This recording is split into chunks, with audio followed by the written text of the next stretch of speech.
Siobhan Live with Desley Humphrey. Well, a very good afternoon to you. I have had a wonderful time speaking about Art Dubai today, and now I'm welcoming to the studio Dr. Gerald Huber. Welcome to the studio. Thank you very much. It's wonderful to have you here. Now, when I say doctor, you're a doctor in engineering. That's correct. Okay, so you are also now an artist, but you have been in Dubai for eight years, originally as an engineer working in the construction and the building of Dubai. It's an interesting background, and to now transition into becoming being an artist in your own right.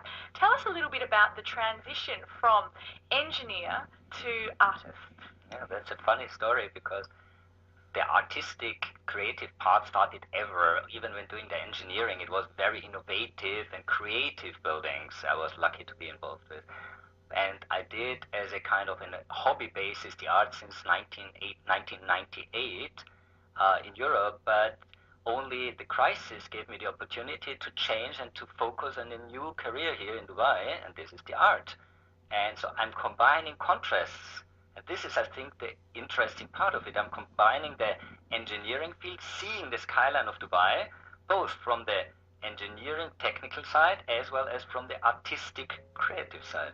It's wonderful. If we just go back a little bit, what were the buildings that you were working on in a professional capacity as an engineer? Yeah, it was interior design for the spa industry. It's an Austrian company working on the spa field. So you were part of growing a lot of the buildings here in Dubai. So you have seen that, kind of birth of the skyline that we see now, which is translating into the works that you are producing, which incorporates a heartbeat kind of signature within the works. Tell us a little bit about the heartbeat of Dubai, which is your theme. Yeah, it's the signature. It's both a signature as well as the signature of Dubai. When I arrived, there was no Burj Khalifa. There was the Sheikh Zayed Road was a basic Sheikh Zayed Road, and so I watched it growing. And especially the Burj Khalifa is this kind of beating zigzag in the heartbeat line. And when I watched it from the lagoons once, I thought, okay, this looks like a beating heart, a lifeline. And this is what Dubai is. A lot of people seem to forget that Dubai is something also touching the heart. It's not only an assembly of buildings. It's something what touches the heart. And art is something what enables to get this connection to people more on an emotional side. And so the heartbeat, combining this skyline, which is engineering, a human inspiration, and translating it into artistic creativity is, I think, the interesting contrast I found my passion with. And as far as your passion goes, just describe some of the techniques that you use in your works. I think a core theme always has been shadows and contrasts. So in many of the art pieces, I'm using sculptures to put in front of that painted or photography art to create an interesting ambience, a changing ambience where even the light plays a significant role. When the sunlight changes around the piece of art, it creates a shadow.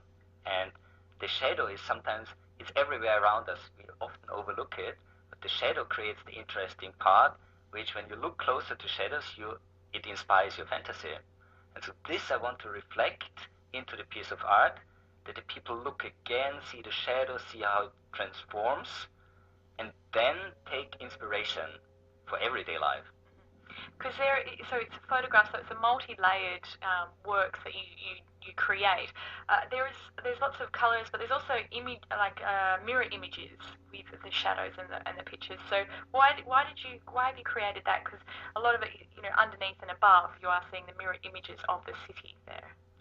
I think it could be interesting for the audience to understand how we are talking about art. I'm looking at the picture. Nobody sees the artwork, so maybe I can explain to the audience how it looks like.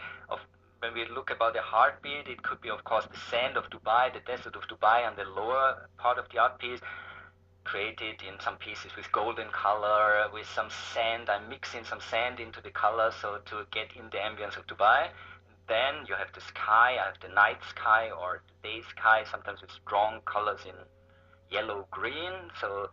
And then in combination with that, I have this heartbeat line, which is the skyline taken and transferred not only into an area normally, but in a thin line, following the border line of the buildings. And when you look, the interesting thing, what inspires me is looking into the details.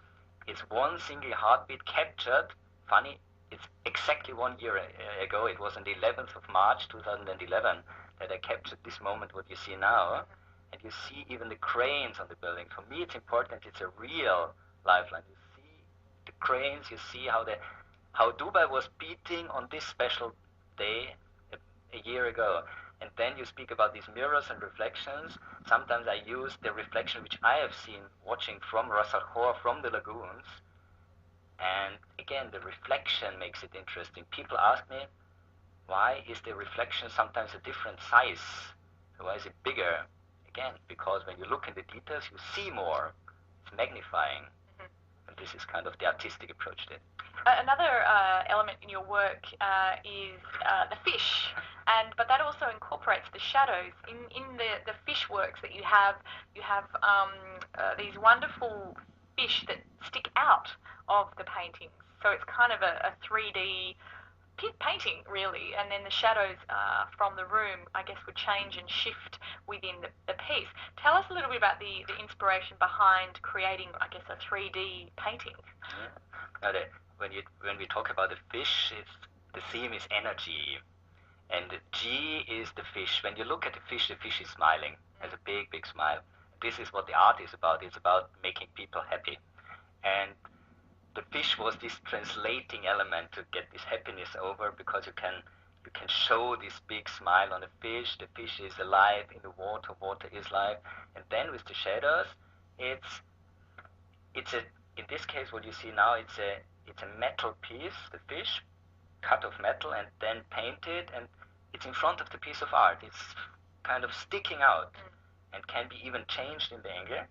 And then the light plays an important role. When I take the people on my tours in the gallery, then they can see the shadows. I take them on a tour and show them the effects, how the shadow transforms. It's not static. It's a piece of art which is alive. And is it Japanese or Chinese writing that you've got on incorporated? It's Mandarin Chinese. It's Mandarin Chinese. Yeah. Okay, so you've incorporated strong symbolic meaning. With the water and the symbolism of fish in that Yeah, culture. This means the piece you're looking at is dream comes true. The art piece says a dream, and the fish transfer the message which is coming true for you. The engineering feat that goes into creating a fish sculpture, how does that benefit your work, your background? Yeah, it came out of happiness. It started, as I said, 98, and I did installations for my own walls with fish, because I'm a diver, I love the water, I love the sun, the sand, so it came to the fish. And only when analyzing later, it was absolutely clear. Fish is such a strong symbol in many cultures about happiness, emotions. It was logic. It had to be a fish. So, and where can people get to see some of these works now? Because they're all on display. Yeah, they are on display. I'm happy to say there's a super exhibition going on in Art Couture Gallery in Albadia Golf Course, Intercontinental in Festival City. And there, it's 3 artists. We are together. We are displaying art. Contemporary art of 2012, and I would love to see you there and to show you the effects of these pieces of art. Tell us before you go. Tell us about how exciting it is for you. Beginning your career in art here in Dubai, and then having the opportunity to walk around the halls of the Art Dubai Fair that's coming up. Yeah, Dubai offered me the opportunity to grow in this level, which I had great success in Europe, but Dubai is so open to the art. I'm so happy. When I came 8 years ago, I said, it's interesting how much developed in Dubai, and these art fairs are, of course, the peak, enabling people to see the top level of art, but it's also kind of the basic level, approachable for everybody, which is so important, and I think Dubai is got there to have art for everybody. And I guess that's important to get inspiration too, as far as your works and connecting with artists who are displaying. Is that what are you looking forward to when it comes to checking out the works at Art Dubai? It's fantastic. You see so many big names there. You can speak to gallerists there. You can, of course, get into connection to grow in this field. get inspiration, get techniques, what other people are using. I take my inspiration just looking to nature, talking to people, seeing these shadows, looking to details, photography, getting my focus of pieces. But other people have different ways, so it's interesting to exchange that with other people there.